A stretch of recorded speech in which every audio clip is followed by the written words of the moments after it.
जैसे हमने last time एक बहुत कॉमन कंडीशन की बात की थी, यूट्राइन फाइब्रॉइड, वैसे ही आज और एक कॉमन कंडीशन है जो कि फीमेल हेल्थ से रिलेटेड है, उसके बारे में हम लोग बात करने वाले हैं।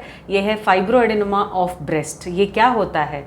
जैसे ब्रेस्ट में कोई तो ग्रोथ आता है तो क्या करना चाहिए, इसके सिम्टम्स क्या होते हैं, इसका रीज़न क्या है, इसका डायग्नोसिस कैसा होता है और ट्रीटमेंट क्या होता है। सो ये आसान भाषा में हम लोग आज जानेंगे। पूरी तरीके से देखिए ये वीडियो, अंत तक बने रहे हमारे साथ, जानेंगे व्हाट इज़ फाइब्रोएडेनोमा ऑफ ब्रेस्ट।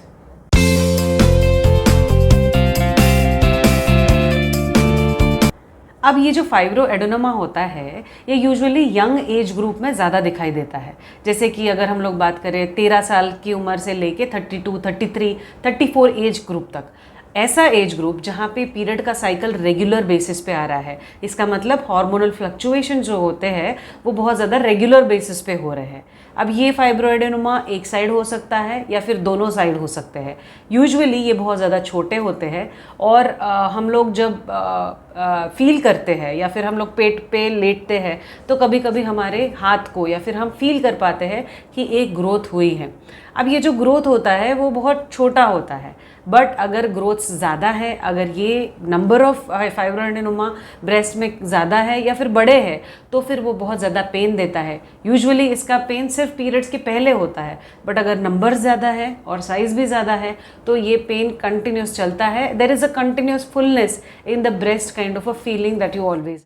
अब इसकी काफ़ी सारे वेरिएशंस होते हैं, जैसे वैरायटी होता है। मोस्ट कॉमनली ये सिंपल कैटेगरी में आता है जिसका सिंपल फॉर्मेशन होता है। जैसे कोई भी गांठ है वो हार्मोन के ऊपर नीचे की वजह से कि नॉर्मल, मतलब अगर इसका बायोप्सी भी किया जाए तो इसका पैटर्न बहुत सिंपल आता है। बहुत बार ये कॉम्प्लेक्स कैटेगरी में आता है जिसका साइज़ भी बड़ा होता है और इसका स्ट्रक्चर जो बायोप्सी में दिखता है वो भी बहुत कॉम्प्लेक्स कंडीशन में आता है। अब फाइब्रोएडेनोमा कैंसर हो सकता है या नहीं हो सकता।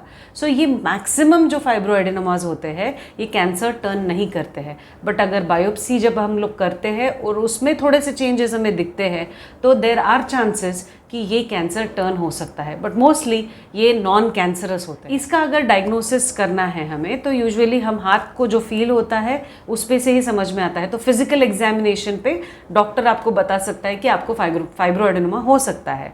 दूसरा, मैमोग्राम करते हैं जहाँ पे ब्रेस्ट की सोनोग्राफी की जाती है, उसमें पता चलता है कि इसका साइज़ कितना बड़ा है, इसके चेंजेस कैसे है, ये एवरेज हमें पता चल सकता है। और तीसरा, जस्ट टू बी श्योर कि ये बिनाइन है, नॉन कैंसरस है, तो हमें बायोप्सी रिकमेंडेड की जाती है ताकि वी नो कि इसका क्या किया जाए।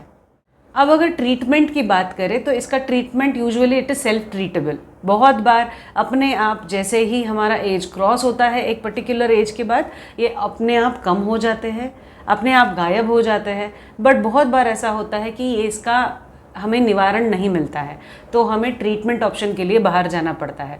तो यूजुअली जो हम लोग नॉर्मल गायनेकोलॉजिस्ट के पास जाते हैं वो हमें ये एक्सिजन बोलते हैं, मतलब इसको निकाल दो। तो होम्योपैथी में फाइब्रोएडेनोमा के लिए बहुत अच्छी अच्छी मेडिसिन हैं, बट जैसे मैं हमेशा कहती हूँ कि आप मन से, जैसे आप गूगल करते हैं फाइब्रोएडेनोमा के लिए होम्योपैथी मेडिसिन, ऐसा मत कीजिए क्योंकि उसमें बताए हुए गए जो मेडिसिन होते हैं वो काफ़ी जनरलाइज्ड होते हैं।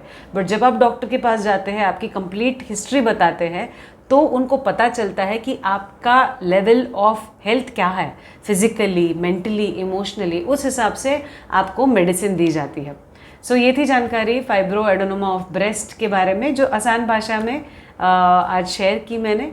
तो अगर आपको अच्छी लगी है तो डेफिनेटली लाइक कीजिए, शेयर कीजिए आपके दोस्तों के साथ, और इस चैनल को सब्सक्राइब करना बिल्कुल ना भूलिए क्योंकि आसान भाषा में हेल्थ और होम्योपैथी रिलेटेड जो जानकारी होगी वो होगी अवेलेबल सिर्फ इसी चैनल पे।